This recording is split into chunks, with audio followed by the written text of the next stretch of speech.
Hello viewers, welcome to Super Prime. 8th sum பார்க்கலாம்.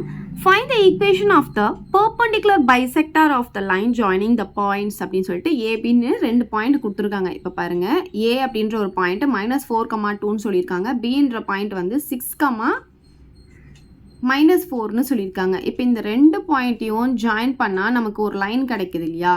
So இந்த லைனுக்கு perpendicular bisector இருக்கும் இல்லையா, அதோடைய ஈக்குவேஷன் கண்டுபிடிக்க சொல்லியிருக்காங்க. perpendicular bisector இதை நம்ம எங்கே கேள்விப்பட்டிருக்கோம்? நம்ம ஜாமெட்ரி வரையும் போது ஒரு லைனுக்கு perpendicular bisector ட்ரா பண்ணுவோம். எதுக்காக? அதோடைய மிட் பாயிண்ட் கண்டுபிடிக்கிறதுக்காக நம்ம ட்ரா பண்ணுவோம். ஞாபகம் இருக்குங்களா உங்களுக்கு? ஸோ அதே தான் இப்போ இந்த லைனுடைய perpendicular bisectorனா அது கண்டிப்பாக மிட் பாயிண்ட் வழியாக தான் போகும். perpendicular bisector அப்படின்னு சொல்லும்போது அதே சமயம் அது 90 டிகிரியாகவும் இருக்கும்.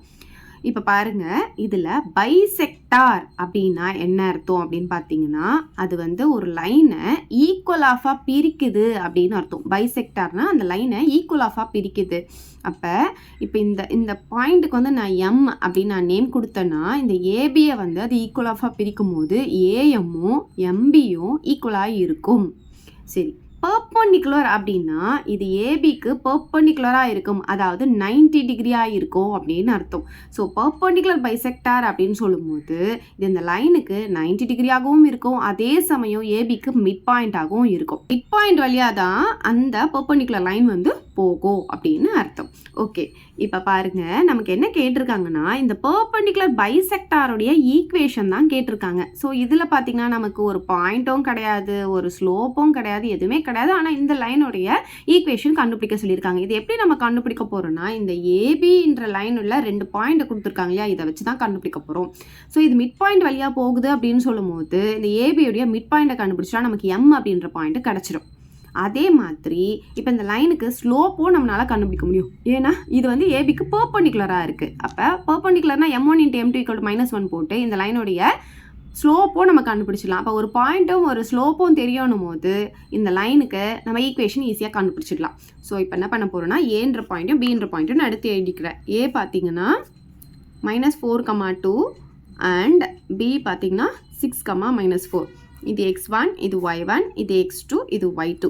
ஸோ இப்போ நான் என்னெல்லாம் கண்டுபிடிக்க போகிறேன்னா, இந்த ஏபியோடைய மிட் பாயிண்ட் கண்டுபிடிக்க போகிறேன், அதுக்கப்புறம் இந்த ஏபியோடைய ஸ்லோப் கண்டுபிடிக்க போகிறேன், ரெண்டுமே கண்டுபிடிக்க போகிறேன். So first mid point of A B கண்டுபிடிக்க போகிறேன், அப்புறம் ரெண்டாக ஸ்ப்ளிட் பண்ணிக்கிறேன், அதுக்கப்புறம் ஸ்லோப் ஆஃப் ஏபியும் கண்டுபிடிக்க போகிறேன்.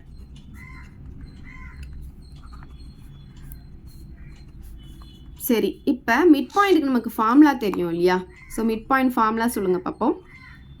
x1 + x2/2, y1 + y2/2. இப்போ நமக்கு இங்கே பாயிண்ட்ஸ் இருக்குது, இதில் சப்ஸ்டிடியூட் பண்ணி மிட் பாயிண்ட் கண்டுபிடிச்சலாம். மிட் பாயிண்ட்டை நம்ம எம்ன்னு எடுத்துருக்கோம், ஸோ எம் போட்டுக்கலாம்.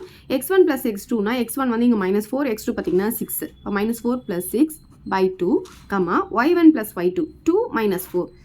அந்த சிம்பிள் அப்படியே போட்டுக்கோங்க, -4/2ன்னு போட்டுக்கலாம். சரி, இப்போ பாருங்கள், இது ரெண்டு வேறு வேறு சைன். அப்போ பெரிய நம்பர்லேருந்து சின்ன நம்பர் மைனஸ் பண்ணால் 2 கிடைக்கும். பெரிய நம்பர் சைன் +/2ன்னு வந்துடும். இங்கே பாருங்கள், ரெண்டு வேறு வேறு சைன். அப்போ பெரிய நம்பர்லேருந்து 2 மைனஸ் பண்ணால் 2 கிடைக்கும், பெரிய நம்பர் சைன் மைனஸ், அப்போ /2ன்னு போட்டுக்கலாம். இப்போ பாருங்கள், இது ரெண்டும் நமக்கு 1 டைம் கேன்சல் ஆகும், இதுவும் 1 டைம் கேன்சல் ஆகும், ஆனால் இங்கே மைனஸ் இருக்குது. அப்போ 1, -1ன்னு நமக்கு கிடைக்கும். சரி, அப்போ நம்ம பாயிண்ட்டை மிட் பாயிண்ட் வந்து கண்டுபிடிச்சிட்டோம். எம் வந்து 1, -1 அப்படின்னு சொல்லிட்டு மிட் பாயிண்ட் கண்டுபிடிச்சிட்டோம். இப்போ இந்த லைனுக்கு ஸ்லோப் கண்டுபிடிச்சிக்கலாம். ஸோ ரெண்டு பாயிண்ட் இருந்தால் ஸ்லோப் கண்டுபிடிக்கிறதுக்கான ஃபார்முலா நமக்கு தெரியும் இல்லையா? y2 - y1 / x2 - x1. So m = y2 பார்த்தீங்கன்னா நமக்கு இங்கே -4 y1 பார்த்தீங்கன்னா 2 / x2 பார்த்தீங்கன்னா 6 x1 பார்த்தீங்கன்னா -4. அப்போ மைனஸ் இன்ட்டு மைனஸ் ப்ளஸ் ஆகிடும். இப்போ இது ரெண்டும் சேம் சிம்பிள்னால அந்த சிம்பிள் அப்படியே போட்டு ரெண்டுத்தையும் நான் ஆட் பண்ணிக்கிறேன். இது ரெண்டுத்தையும் ஆட் பண்ணால் நமக்கு 10 கிடைக்கும். இப்போ இது 2 டேபிளில் 3 டைம்ஸ், இது 2 டேபிளில் 5 டைம்ஸ் கேன்சல் பண்ணிக்கலாம். அப்போ m என்ன கிடைக்குதுன்னா -3/5ன்னு கிடைக்குது. சரி, இப்போ பார்த்தீங்கன்னா நம்ம மிட் பாயிண்ட் கண்டுபிடிச்சிட்டோம் அண்ட் இந்த லைனுடைய ஸ்லோப் கண்டுபிடிச்சிட்டோம். இப்போ நமக்கு பார்த்தீங்கன்னா இந்த பர்பண்டிகுலர் லைனுக்கு ஸ்லோப் கண்டுபிடிக்கணும். இந்த லைனுக்கு நம்ம ஸ்லோப் கண்டுபிடிக்க போகிறோம். அப்போ இந்த லைனுடைய ஸ்லோப்பையும் இந்த லைனுடைய ஸ்லோப்பையும் மல்டிப்ளை பண்ணால் -1 கிடைக்கும். ஏன்னா இது பர்பண்டிகுலராக இருக்குது, அதை வச்சு தான் இப்போ m2 கண்டுபிடிக்க போகிறோம். அப்போ பார்த்தீங்கன்னா m1 × m2 ஈக்குவல் டு -1 போட்டுக்கலாம். ஸோ இப்போ இங்கே வந்து ஏபியோடைய ஸ்லோப் இருக்கு இல்லையா, இதை m1 அப்படின்னு எடுத்துக்கலாம். இதில் சப்ஸ்டிடியூட் பண்ணிக்கலாம். -3/5 இன்ட்டு m2 ஈக்குவல் டு -1 போட்டுக்கலாம். m2 தான் இப்போ நம்ம கண்டுபிடிக்க போகிறோம். ஸோ இந்த -1 அப்படியே இருக்கும். இது ரெசிப்ரோக்கலாக இந்த பக்கம் வந்துடும். அப்போ 5/-3 ஆகும். 2 -1 நமக்கு போயிடும். அப்போ என்ன கிடைக்கும்? 5/3ன்னு கிடைக்கும் m2. ஓகே, இப்போ m2 கண்டுபிடிச்சாச்சு. இப்போ இந்த லைனுக்கான ஸ்லோப் தெரியும், ஒரு பாயிண்ட்டும் தெரியும். அதை வச்சு நம்ம என்ன பண்ணலாம்னா இந்த லைனுக்கு ஈக்குவேஷன் ஈஸியாக கண்டுபிடிச்சிட முடியும். ஸோ அந்த பாயிண்ட்டையும் அந்த ஸ்லோப்பையும் எடுத்து எழுதிக்கலாம். m பார்த்தீங்கன்னா 1, அண்ட் ஸ்லோப் வந்து m2 தான் நமக்கு இப்போ இங்கே m எவ்வளோ இருக்குன்னா 5/3. ஓகே, இது x1 இது y1 எடுத்துக்கலாம். இப்போ நமக்கு ஈக்குவேஷன் கண்டுபிடிக்கணும் இல்லையா.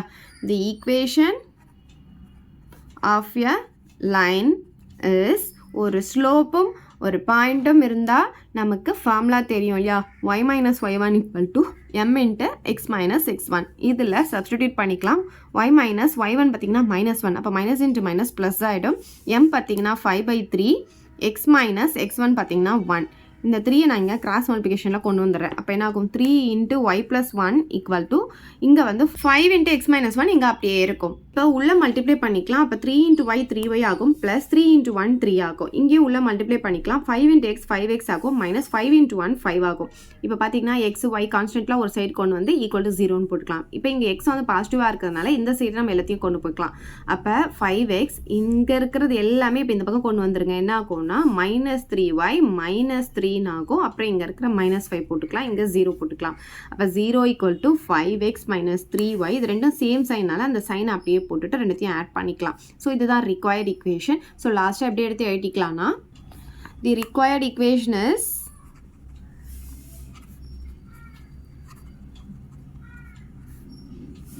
இது அப்படியே எழுதிக்கோங்க. 5x - 3y - 8 = 0. இது இந்த பக்கமும் இது இந்த பக்கமும் போட்டு எழுதிக்கோங்க. ஸோ அவ்வளோதான் இந்த சம். ஏதாவது டவுட் இருந்தால் கமெண்ட் பண்ணுங்கள். உங்கள் ஃப்ரெண்ட்ஸ்க்கு இந்த வீடியோ ஷேர் பண்ணுங்கள். மறக்காமல் நம்ம சேனலை சப்ஸ்கிரைப் பண்ணிக்கோங்க. தேங்க்யூ. இந்த வீடியோ உங்களுக்கு பிடிச்சா லைக் பண்ணுங்க, ஷேர் பண்ணுங்க. இது வரைக்கும் நம்ம சேனலை சப்ஸ்கிரைப் பண்ணாதவங்க சப்ஸ்கிரைப் பண்ணிடுங்க. மறக்காம பக்கத்தில் இருக்க பெல் பட்டனையும் பிரஸ் பண்ணிடுங்க.